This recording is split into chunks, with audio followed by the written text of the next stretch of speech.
तो बच्चों आज हम करेंगे रिकैप ऑफ मोल कंसेप्ट। देखो बेटा, एक कुछ चीजें समझ लो। रिकैप कर रहे हैं, कल की वीडियो में भी समझाया था आप लोगों को।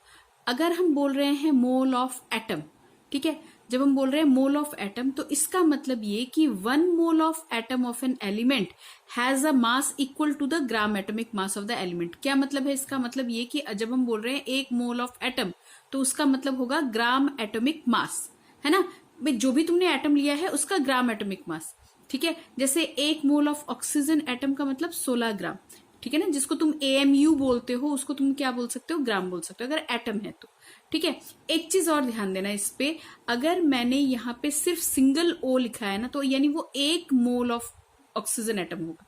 कितना होगा? 1 मोल। इसके सामने कुछ नहीं लिखा हुआ ना तो क्या हुआ? O, सिंगल O अगर आपके पास है तो रिप्रेजेंट O क्या होता है? Oxygen atom. कितने? 1 मोल। कितना? 1 मोल, ठीक है। इसी तरह से अगर इसके सामने 2 आ गया, 2 मल्टीप्लाई करके दिख गया, 2O दिख गया, तो इसका मतलब क्या है? ये क्या रिप्रेजेंट कर रहा होगा? आपका 2 मोल of oxygen atom. Baba atom, ये सिंगल एटम है, ठीक है, लेकिन कितने मोल? 2 मोल। बात समझ में आई? इसी तरीके से अगर मैं मोल ऑफ मॉलिक्यूल की बात करूं, अगर मोल ऑफ मॉलिक्यूल की बात करें तो वहां पे हमारा क्या होगा? मॉलिक्यूल होगा। मॉलिक्यूल कब होता है? जब 2 या 2 से ज्यादा एटम मिल जाए, है ना। ये कई बार हम लोगों ने डिस्कस किया हुआ है। तो मोल ऑफ मॉलिक्यूल अगर आपके पास है तो उसका मतलब क्या कि it has a mass. 1 mole of molecule का मास कितना होगा? Equal to gram molecular mass. किसमें? ग्राम मॉलिक्यूलर मास, ठीक है। तो जैसे 1 मोल ऑफ ऑक्सीजन मॉलिक्यूल, भाई ऑक्सीजन मॉलिक्यूल को कैसे रिप्रेजेंट करते हो? O2, है ना। और यहाँ पे कुछ भी नहीं लगा हुआ तो कितना हुआ? 1 मोल ऑफ ऑक्सीजन मॉलिक्यूल। तो O2, भाई यहाँ पे 16 सिंगल के लिए था, अब कितने आ गए? 2, तो 16 2 32 ग्राम्स। बोलो, बात समझ में आई? ठीक है। जैसे अगर यहाँ पे भी अगर 2 लगा होता तो वो 2 मोल ऑफ ऑक्सीजन मॉलिक्यूल देता। अगर सिंगल O है तो एटम, और O2 अगर हमारे पास है, O2, 2O नहीं बोला मैंने, बात को समझना, मैंने O2 बोला है। तो कितना हमारे पास? 1 मोल ऑफ ऑक्सीजन मॉलिक्यूल, ठीक है। O होता तो एटम, O2 है तो मॉलिक्यूल। बोलो, बात समझ में आ रही है? ठीक है। तो अब तक यानी हमने ये रिकैप कर लिया भाई, हमने ये समझ लिया कि 1 मोल ऑफ एटम या 1 मोल ऑफ मॉलिक्यूल जो भी यहाँ पे लगा हुआ होगा, ठीक है, कितना होगा? Gram atomic mass is equal to 6.022 10⁻23 atoms, ठीक है। तो 1 मोल ऑफ एटम अगर आप बोलोगे तो वही तुम्हारा क्या होगा? ग्राम एटॉमिक मास होगा, ठीक है। और वही तुम्हारे किसके बराबर भी होगा? 6.022 10⁻23 एटम्स के बराबर भी होगा, ठीक। अब यहाँ पे हम टाइप थर्ड का हम क्वेश्चन करने वाले हैं बेटा। इन दोनों के बीच में जो रिलेशन है 1 मोल ऑफ एटम और ग्राम एटॉमिक मास पे, इसमें मैंने कल 2 आपको न्यूमेरिकल समझा दिए थे, ठीक है। आज हम क्या करेंगे? नंबर ऑफ एटम को किसमें कन्वर्ट करेंगे? मोल में। नंबर ऑफ एटम को किसमें कन्वर्ट करेंगे? मोल में। सिर्फ ये लाइन भी अगर याद रखोगे ना बेटा, आपका मोल कंसेप्ट बहुत अच्छे से समझ में आने वाला है, ठीक है। बस इस चीज पे फोकस करो जो मैं बार बार आपको समझाने की कोशिश कर रही हूँ, ठीक है।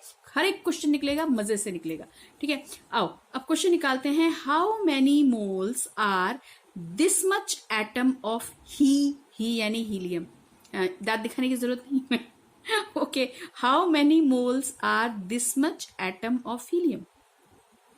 तो भैया कितने मोल बनेंगे इतने हीलियम के एटम से? तो हमें क्या पता है? हमें ये पता है कि 1 मोल का मतलब 1 मोल का कुछ भी, 1 मोल का कार्बन, 1 मोल हाइड्रोजन, 1 मोल जो भी, तो 1 मोल हीलियम का मतलब कितने एटम हुए? 6.022 10⁻23 एटम, है ना। तो इतने से 1 मोल बन रहा है, तो इतने से कितने मोल बनेगा, है ना।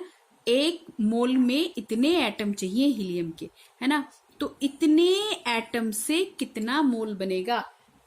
ठीक है, कुछ बात पल्ले पड़ रही है?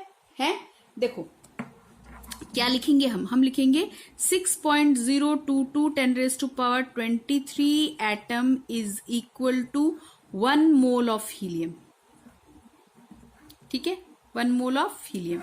तो एक में कितना? एक में हो जाएगा 1/6.022 10⁻23, ठीक है, तो कितने में चाहिए, इतने में चाहिए, तो 9.033 10⁻24 एटम से कितना बन जाएगा? याद आ रहा है? कुछ ऐसे ऐसे क्वेश्चन हमने किए थे।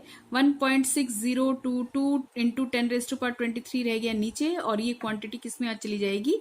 मल्टीप्लाई में। 9.033 इंटू 10⁻24। काट पीट के देख लेना, ये 15 मोल के आसपास का आंसर आएगा। कुछ गलत हो तो बता देना, बाकी मेरे को लगता है ये बिल्कुल ठीक है। दिखा दिखा है? अच्छा, ठीक है, 15 मोल। समझ में आया? क्या करना है, ये पता लगाओ कि भैया 1 मोल हीलियम में कितने एटम, इतने एटम होंगे हीलियम के। ठीक है, तो यानी इतने एटम से 1 मोल बन रहा है, 1 से 1 बटा ये वाला नंबर बन जाएगा, और इतने से this multiplied by this. Okay, ठीक है। तो बेटा आ जाओ, एक और क्वेश्चन करते हैं। If 1 mole of carbon atom weighs 12 gram. भाई 1 मोल में 1 मोल कार्बन में 12 ग्राम होते हैं, ये तो हमें पता है। ठीक है, व्हाट इज द मास इन ग्राम? कितना मास होगा ग्राम में अगर तुम्हें सिर्फ एक अकेले एटम का निकालना हो तो? कितने एटम का?